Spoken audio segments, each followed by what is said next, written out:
Hi friends! Welcome back to Melinda Sims Art. I, of course, am Melinda Sims. Today we are going to be talking about blind contour drawing. If you saw my video from a few days ago, last Friday, you will have learned just a smidgen about contour drawing if you haven't already. So this time we're going to talk about a specific technique within the larger umbrella of contour drawing, and that is blind contour. The great thing about blind contour drawing is that it's less high stakes. So it's a lot more fun because you're not expecting it to look great the first time you try it, because you're not looking at whatever you're drawing on. So if that's paper or cardboard, whatever you can find around your house, it's not going to be something that you have to worry too much about if it looks perfect. It can be a really fun activity for you to do at home, regardless if you're an artist or somebody who feels like they're a creative person or not. So I want to demonstrate how you can do that today, but I also want to kind of go through the guidelines so you can kind of know and treat it as a game or a technical game, and then that way you're also like strengthening your drawing skills while you're goofing off. It's a win-win situation.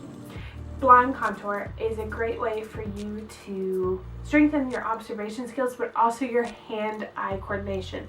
So like I said, if you go slower, so if you were like following whatever you're drawing as quickly as your hand is moving, 9 times out of 10 you're gonna have a better drawing. Few rules to kind of help you along in this process. Number 1, don't pick up your pencil. So that way you kind of follow the line or the path the whole time, and you don't lose your spot on your paper. So you don't have, like, if you're drawing a person, an eyeball up here and then another one down there, unless you're just going too quick.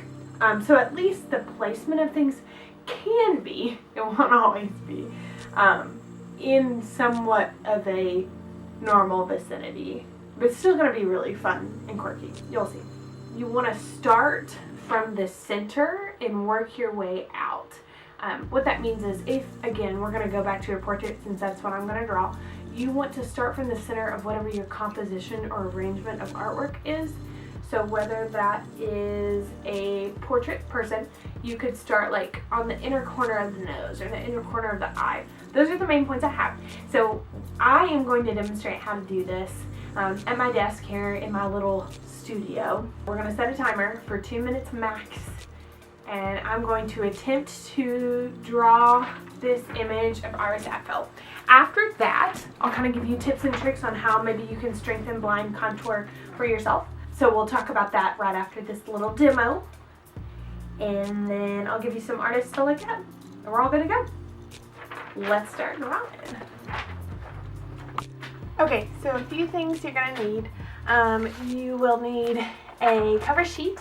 You'll also need the subject that you're drawing. If you're looking across the table at somebody, then it's not really going to matter now, is it? But I've printed this out, and then we're also going to use this as a reference after the activity.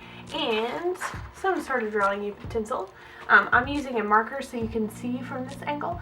And then a timer. Ready, steady. Here's how you can use your cover sheet, y'all. Life changing. Use the end of whatever utensil you're drawing from. Poke a hole through it. Boom. Alright. But y'all aren't going to see it. So I'm going to have to not look at that and just look at this. And y'all will be able to tell if I cheat because you're looking at me. Haha. See what I did there? Okay. So we're going to start the timer. Oh no, I got off. 2 minutes. Good. Alright, so like I said before, I'm starting in the middle. Iris Apfel has massive glasses. Here's something to note too. You don't have to worry about finishing the whole drawing. It's really honestly more important if you, I was making sure it was recording. More important if you are just kind of paying attention to detail, not going too fast. Then you can start getting quicker once you get the hang of this, you know? Oh, Alright, so I'm already running into a problem. So I started from the middle like I told you guys to. But what I did not do is focus on all the details in the middle, and I'm already to the outside. Let's see, we're drawing a bracelet, sleeve. How am I going to get back over there? Sometimes what you can do if you're having trouble getting back to the center to add detail, just lightly raise your pen or pencil. You're going to have an extra line there. It's all good. It's okay. I'm going to draw the little thing that she has. I'm going to say around here is where the necklace is. 1 bead, 2 beads. Now moving on to the mouth. Ah! Okay.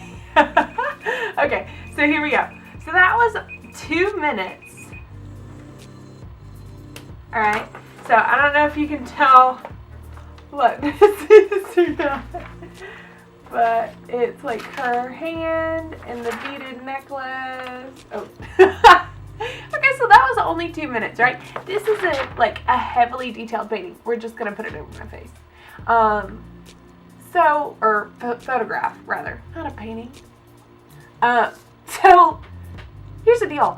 This is something that teaches you practice. So I can already tell, like, actually, eyes aren't too bad. The hand is massive in comparison to everybody else, or everything else in the picture.